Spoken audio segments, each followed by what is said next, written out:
try to be a good man, but life keeps beating me down. I never understood that you gotta learn to swim, you're gonna drown. People think I'm right, check. But I feel so low. I try to be a good man, but life keeps beating me down.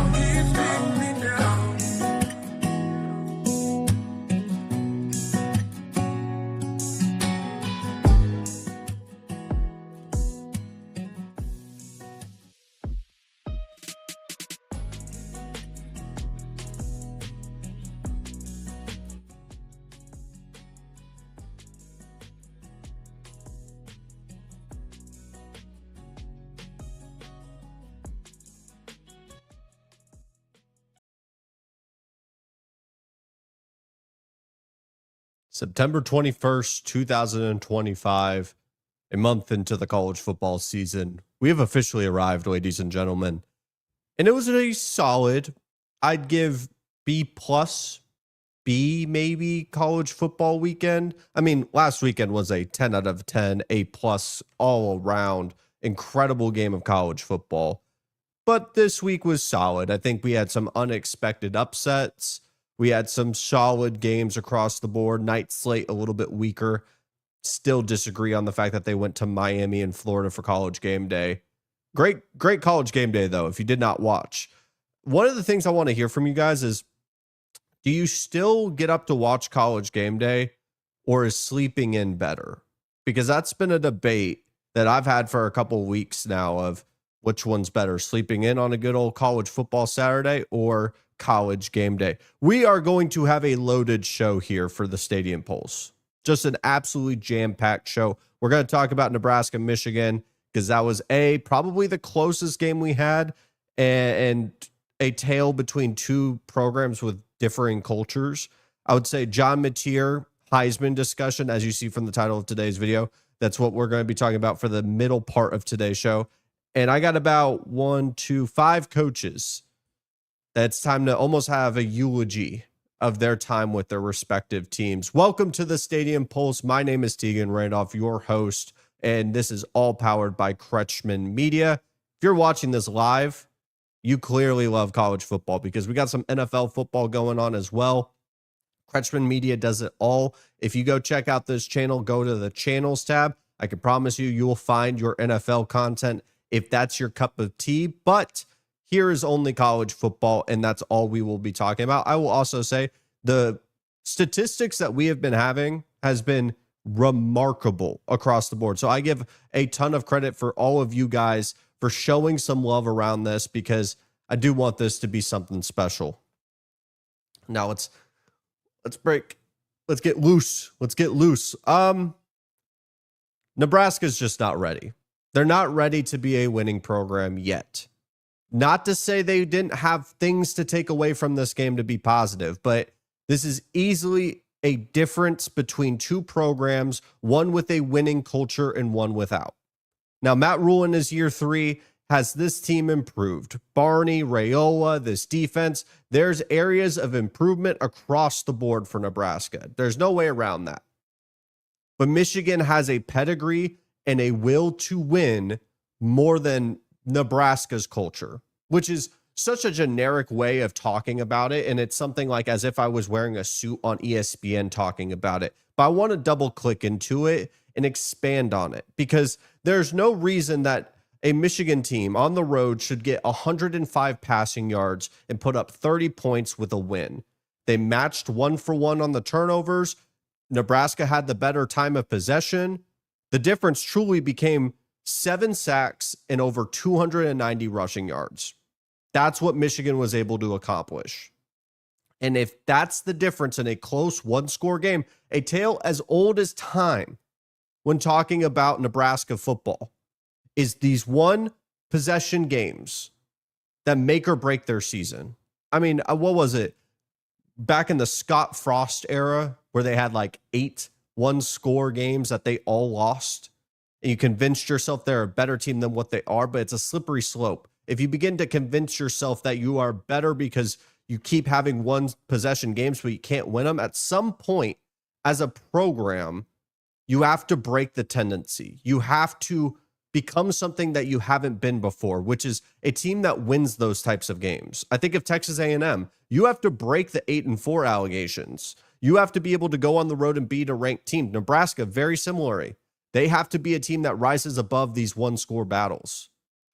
Because Dylan Raiola played fantastic, 308 passing yards, but the difference for their side of the ball is you can't go 2-13 on third down, especially at home, paired with 43 rushing yards. I think Dylan Raiola had negative 49 rushing yards, but if you do not follow college football, it's because sacks count as negative yards, unlike the NFL, where it would not hit the stat line. So that's where you get the negative 49. But at the end of the day, Raiola, would either drop down because he knew the play was dead, and he's not this super plus athlete. He can create a little bit. He has a larger frame than other quarterbacks, but he's more closer to like a Big Ben type of frame. I think someone compared him to Matt Stafford, and I understand we do the whole jokes and the storyline of Raiola is Patrick Mahomes. And sure, he's got the arm angles, but honestly, he plays a lot like an older Matthew Stafford, a guy that can move a little bit. The arm angles are there, but that's a better comparison, in my opinion, for Raiola, who played pretty well. Bryce Underwood getting 61 rushing yards has unlocked this offense.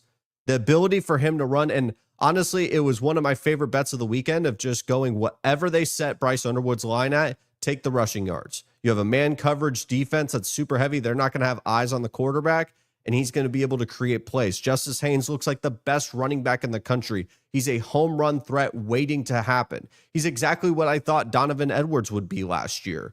You have Jordan Marshall getting 80 yards. There's so many things to like about this Michigan offense. And when I said it in the preview video, I said, this is a team that's working with house money. Truthfully, they can do whatever they want this year. They have a true freshman quarterback, $10 million, one of the most talented players in the country. At the floor, you just want development. At the ceiling, it's the sky. The sky's the limit for this team. So much credit to Nebraska for improving to where they were, but they're still not ready. Michigan's a team that finds ways to win, and they were able to do that. And when you got to a point in this game where Nebraska needed them off the field and you can't stop the run, it doesn't matter if you're home, away, neutral, you're going to lose that football game. And credit to Michigan. I'm done picking against them. Go to Josh Pate's Twitter. That video is how I feel about picking against Michigan, because time and time again, they proved me wrong. I need to do a self-reflection on the big blue. John Mateer. John Mateer. Big John. Is it safe to say John Mateer is the 2025 Heisman? Because I see the path being pretty clear for him. Now, we could talk about Carson Beck. We could talk about Tommy Castellanos. And I'm sure, as usually there is, a person that will rise up the ranks as we get further into the season. Marcel Reed being one of them as well. But John Mateer, I think, has just such a distinct path and momentum to get to the 2025 Heisman. Now, I think the breaking point for him is going to be in 2 weeks. They will play Texas. So we have John Mateer, who played Auburn, the Jackson Arnold Bowl, as I've named it. Good game. Good, solid game. I thought that could have been a contender for College Game Day, but obviously they went to Michigan, Oklahoma in week 2, so didn't want to double dip. Jackson Arnold played better than I expected, but the offensive line for Auburn was terrible, giving up 10 sacks. And John Mateer didn't light up the world. He wasn't throwing for 400 passing yards, 3 touchdowns. Wasn't his masterclass, but to be fair, Auburn's defense is quite good. One of the best rushing defenses in the entire country. And John Mateer, what helps him, and if we were to make an ingredient list of all the things that Mateer has going for him, a lot of it bakes towards a Heisman win. We're talking about a quarterback position, check. High-profile program, check. Opportunities in the national spotlight to continuously be in the narrative around the Heisman. A huge check. We'll talk about his schedule here in a minute. Dynamic player that's going to be in highlight reel after highlight reel. Check, check, check. The storyline is all there for him. If you were to write a stereotypical book around who could be a Heisman winner, John Mateer fits the bill across the board. And so when he goes 24 36, 271, a touchdown, 29 yards, 10 carries, and another touchdown, his 10th straight game with a passing and a rushing touchdown, by the way, that boosts the narrative because he truthfully has become the Oklahoma rushing offense. Just look at Michigan. He had to carry it on his back because they could not block 5v5 in that box. They had to bring in a running back to go block for John because that was the best chance for them to score points. So far on the season, he has 1,200 passing yards, 6 touchdowns, 3 interceptions, 160 on the ground, 5 rushing touchdowns, so 11 total if you can't do quick math, and everything is boosting towards the direction of a Heisman.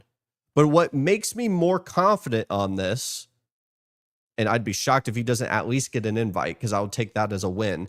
And mind you, I have been a huge John Mateer fan. This hasn't been just new information. This has been a guy that I was on his radar in terms of Washington State and been watching all of that tape. I thought he could have been a sneaky NFL guy if he just even stayed at Washington State. So he's going to boost his numbers against Kent State next week. Kent State not being a great football team for obvious reasons. It's going against Oklahoma. Could be a look-ahead spot. Could be a team that doesn't score 70, but maybe 40, right? Then it's Texas, Red River. Arch Manning getting a little confident now. Flexing on a Sam Houston State player. I didn't want to talk about Arch Manning for obvious reasons because we've been talking about Arch Manning every single week, but I won't comment on the fact that he didn't get a taunting penalty because that's honestly what I'm more shocked about. That's going to be the boiling point for this Heisman run for him. If he can get a win against that Texas program that beat down Oklahoma last year with Jordan Hawkins. Jordan Hawkins? Yeah. Hawkins, backup quarterback. They had like 5 wide receivers out. That's what's going to flip the switch to, yeah, he's the leader in the Heisman race to, oh, he's running away with it. Because he will have had to go against one of the best defenses in the country, clearly has carried the load in terms of running the football and passing it. And sure, John Mateer is going to have some bad throws here and there. The sidearm throw doesn't look as pretty as you want it to be. But what's going to happen is he's going to be able to get the ball downfield and make plays. And if they're able to get a win, that's a huge difference between just a Heisman leader and a Heisman favorite that's running away. But that's not the end of the story, right? Season doesn't end after Texas. They go to South Carolina following that. That'll be a head-to-head match against more than likely Lenora Sellers. You have Ole Miss following that, at Tennessee, at Alabama, Missouri, and then LSU at home. I'm going to try to get to that LSU game. What a slate. I mean, this is truly where it gets difficult. Once you get to Texas, there's no going back. It is banger after banger after banger after banger. Shout out to Seamus. It's the Oklahoma schedule. I think people have almost forgotten because they've been doing so well and they're undefeated up to this point that Oklahoma is very susceptible to a couple more losses. Now we see what happened with Florida, right? And Florida's completely fallen off a cliff, and we'll talk about Florida and Billy Napier towards the end of today's show. But when I talk about a quarterback that's going to be placed into the narrative consistently, because it's one of those things where you have to have the momentum. Because I think Ashton Genty, when we talked about the Heisman last year, if you picked that Oregon game where he went like 250, 300 yards and placed it at the end of the season, that more than likely probably wins him the Heisman. Where you play your games and who you play them against and the time of the year really matters. It does.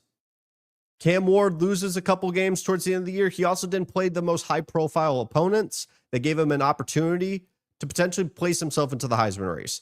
Travis Hunter was at the top of the narrative while Ashton Genty was playing like San Diego State. Those little things matter into the narrative. Does it impact if I ever had a Heisman vote? Probably not. But I don't have a vote. And I've seen the track record for the other teams. But if you were to ask me right now, who do I feel really confident has the path? Because I can see Tommy Castellanos. They're going to have a pretty good path in their schedule. Carson Beck, I don't know if he's going to be at the forefront of the narrative as much. Marcel Reed for sure. And then there's maybe Bo Perbula, Ahmad Hardy. I don't know. There's plenty of other guys we could talk about.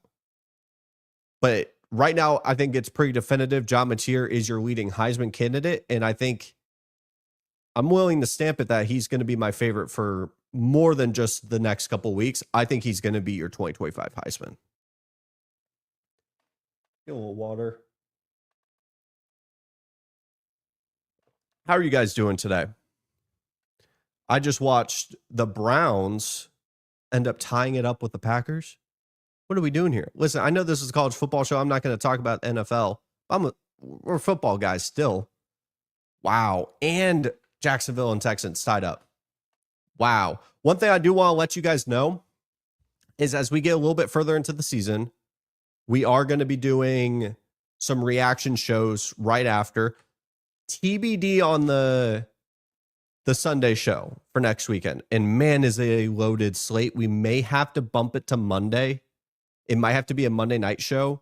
I'm going to be in Nashville, Tennessee for a ton of my weekend is going to be just warped around that trip. So may have to bump this show, but I promise you, I'll keep you guys updated. I'll make sure to post it on the show. So subscribe, whatever you have to do to get that post. I want you guys to be aware. So if you want to watch the show live, that you'll be able to. And, you know, maybe leave a like on this one. I'm feeling pretty good about today's show.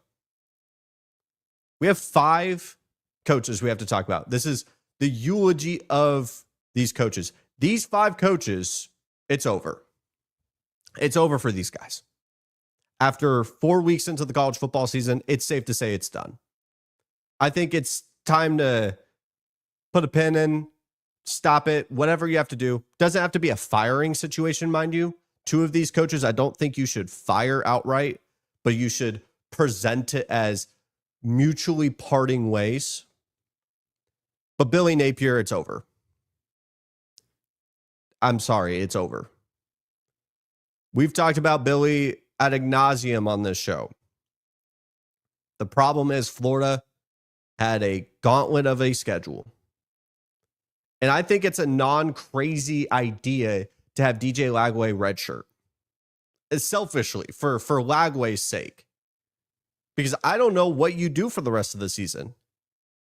You hopped on and it's dead on arrival. The USF game really, put just a massive halt to any kind of momentum you thought you could have going into the season. You play Long Island, but truthfully, Lagway just doesn't look ready.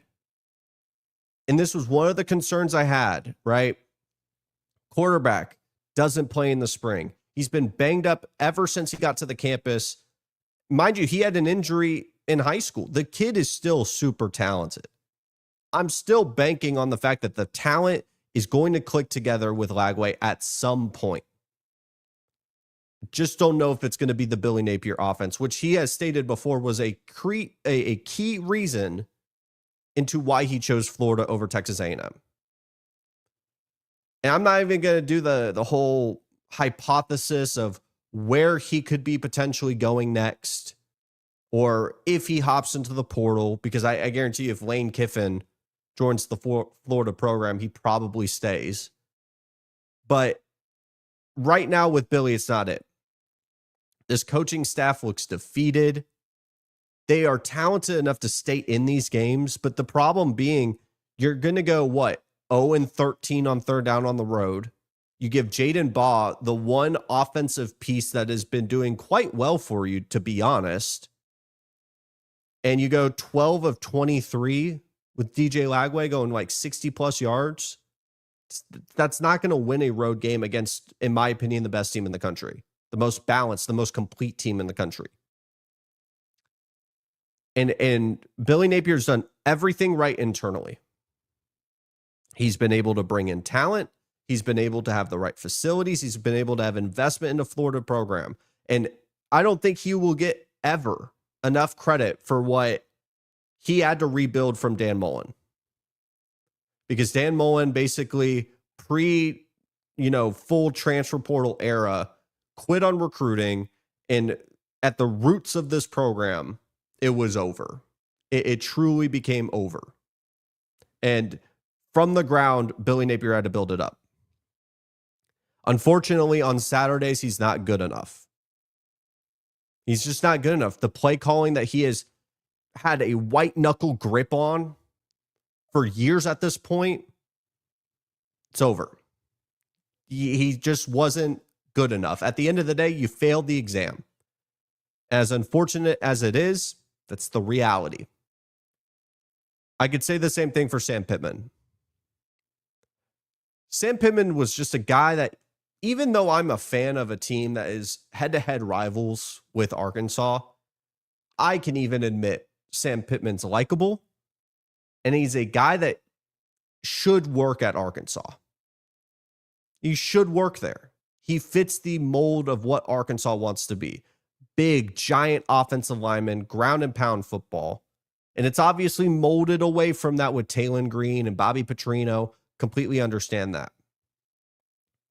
You can't say that Pittman hasn't tried everything, but it's one of those things where it's like almost like with Stoops at Kentucky. Except with Kentucky, the expectations aren't there. This is an Arkansas fan base that is so desperate for relevance. And don't take that as a slight. I would rather a fan base be desperate for relevance than to just sit there in mediocrity and smile. I think once I heard that Kentucky's the best job in the world because Mark Stoops gets paid $10 million and gets zero expectations. You don't want to be like Kentucky in football. And I know Arkansas is a very proud program. Problem being, it's one of those things where I'm going to make an analogy to How I Met Your Mother. The episode with Katy Perry in it. And if you've never seen this, it is about a girl who is naive to the bone. And they didn't remember her name and they called her Honey. And they always said, "Oh, honey."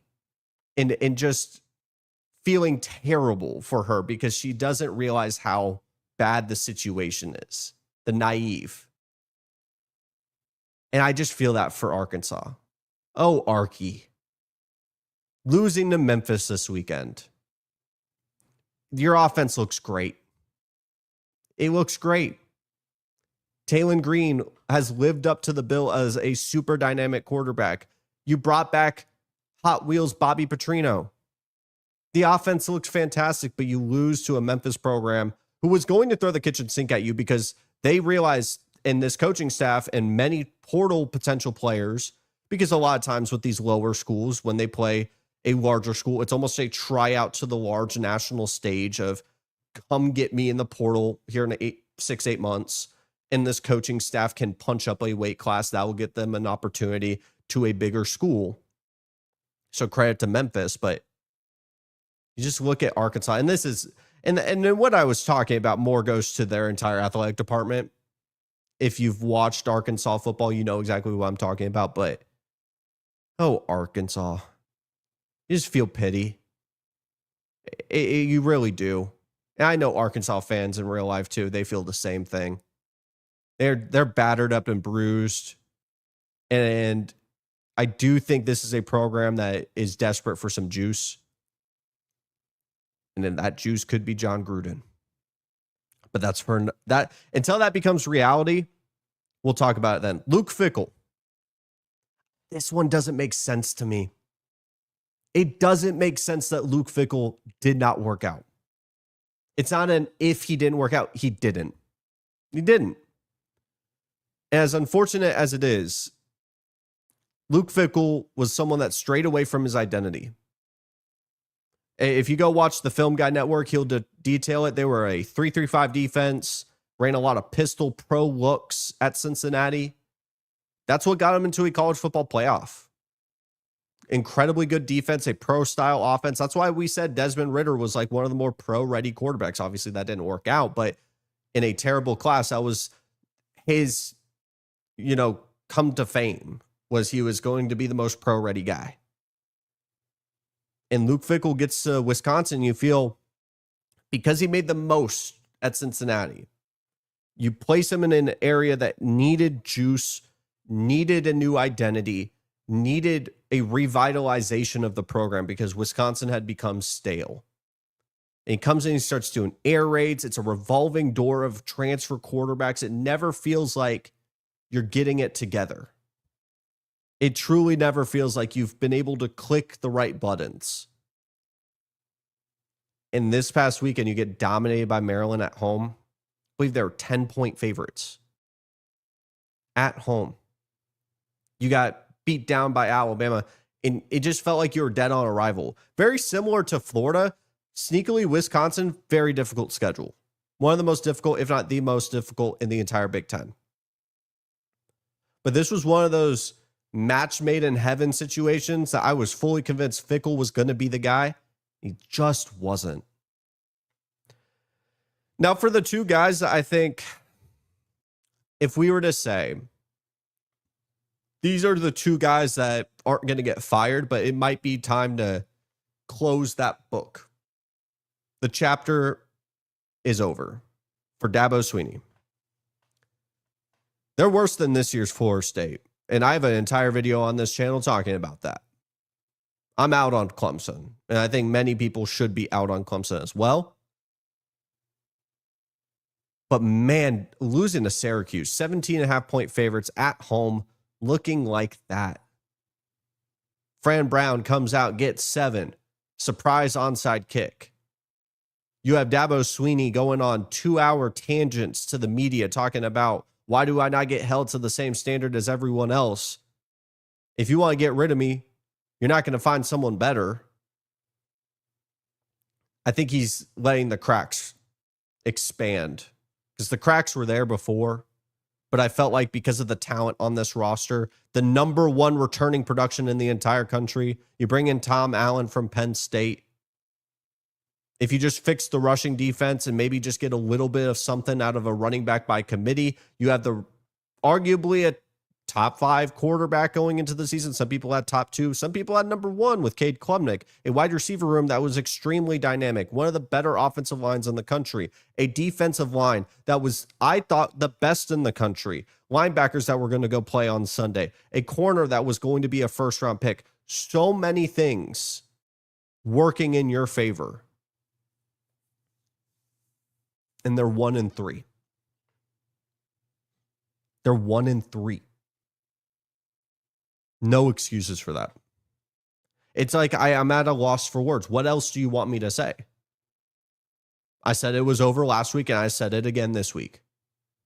It doesn't make sense. It doesn't. And for Mike Gundy at Oklahoma State, this was, speaking of dead on arrival, losing to Tulsa at home on a Friday night game. Mike Gundy's a legend. The greatest Oklahoma State head coach of all time. It's over. I don't know what you want me to say. Mike Gundy, it's time for a change. And this is going to be the most likely one to happen, maybe midseason. I'd be shocked if they gave him the full year. I wouldn't say that. I think it's fair to give him the full year. But man, it's over for Mike Gundy. I'm sitting there going, what happened? Going into last year, Ollie Gordon, returning production, one of the best offensive lines. You had Bowman, a returning quarterback, flame out. And it just seemed like they just kind of got punched in the mouth and laid down and just said, yep, that's what we are now. Oklahoma State, really good college football 26 rebuild because of how bad they are. Good Lord. And just like that, perfectly timed for the end of the show. Thank you guys so much for watching. If you guys want me to recap any of the other games, we'll talk maybe a little bit about Indiana, Illinois to kick off the Tuesday show. 5:30 Central, 6:30 Eastern is when we do the Tuesday shows. Thursday, same time. Sunday, at least for this next week, is going to be TBD. But traditionally, the Sunday show is on this 2:30 slot, right as we get to the next slate of NFL games. So if you ever want to get your college football fix, this is the Stadium Pulse. My name is Tegan Randolph, your host. This is powered by Kretschmann Media. I implore you, just give the channel a shot. Go check out the other videos that we're posting. The volume is just ramping up week in and week out. So with that in mind, thank you guys so much for watching and have a fantastic rest of your Sunday.